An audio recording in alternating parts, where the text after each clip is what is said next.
हाल ही में दक्षिण अफ्रीका द्वारा जोहानिसबर्ग में 15वें ब्रिक्स शिखर सम्मेलन का आयोजन किया गया। राजनीतिक परिवर्तनों और वैश्विक आर्थिक गतिशीलता की पृष्ठभूमि में इस सम्मेलन का काफ़ी महत्व है।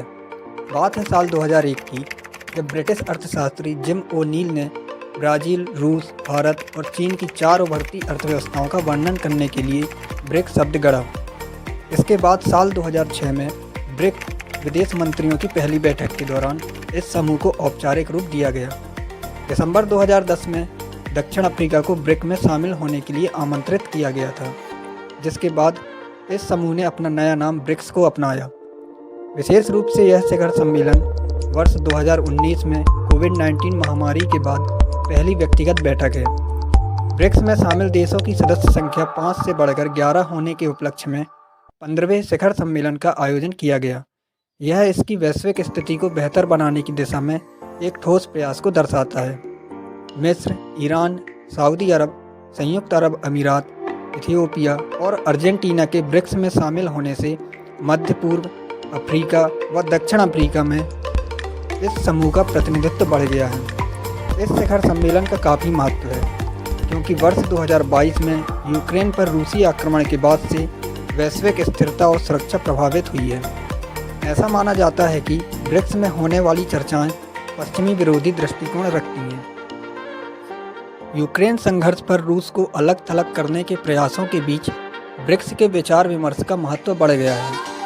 ब्रिक्स विश्व के 5 सबसे बड़े विकासशील देशों को एक साथ लाता है, जो वैश्विक आबादी का 41%, वैश्विक सकल घरेलू उत्पाद का 24% तथा वैश्विक व्यापार का 16% प्रतिनिधित्व करते हैं।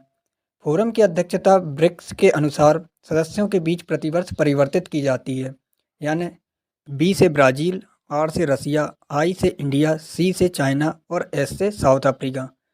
भारत ने वर्ष 2021 में ब्रिक्स शिखर सम्मेलन की अध्यक्षता की मेजबानी की। ब्रिक्स सदस्य जलवायु परिवर्तन से उत्पन्न चुनौतियों का समाधान करने के साथ साथ कम कार्बन और कम उत्सर्जन वाली अर्थव्यवस्था के लिए उचित, किफायती एवं टिकाऊ संक्रमण सुनिश्चित करने पर सहमत हुए। पांचों देशों ने विकसित देशों से उदाहरण पेश करके नेतृत्व करने और ऐसे बदलावों के लिए विकासशील देशों का समर्थन करने का आह्वान किया। ब्रिक्स देशों ने जलवायु परिवर्तन से निपटने के बहाने कुछ विकसित देशों द्वारा लगाई गई व्यापार बाधाओं का विरोध किया। भारत ब्रिक्स को पश्चिमी विरोधी समूह के बजाय गैर पश्चिमी समूह के रूप में देखता है, जो इस मंच के दृष्टिकोण की विविधता पर जोर देता है। नेतृत्व की उद्घोषणा के लिए भारत, चीन और रूस के साथ संबंधों को मजबूत करने की उम्मीद करता है।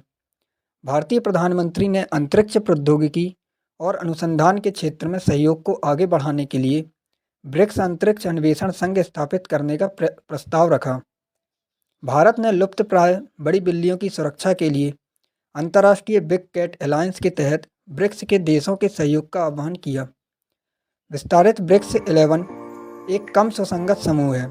कुछ देश संकट के दौर से गुजर रहे हैं, जबकि अन्य फल फूल रहे हैं। यह अर्थव्यवस्था की दृष्टि से एक अलग एजेंडे के विस्तार का संकेत दे सकता है। मिस्र, ईरान, सऊदी अरब, संयुक्त अरब अमीरात, इथियोपिया और अर्जेंटीना की पूर्ण सदस्यता 1 जनवरी 2024 से प्रभावी होगी।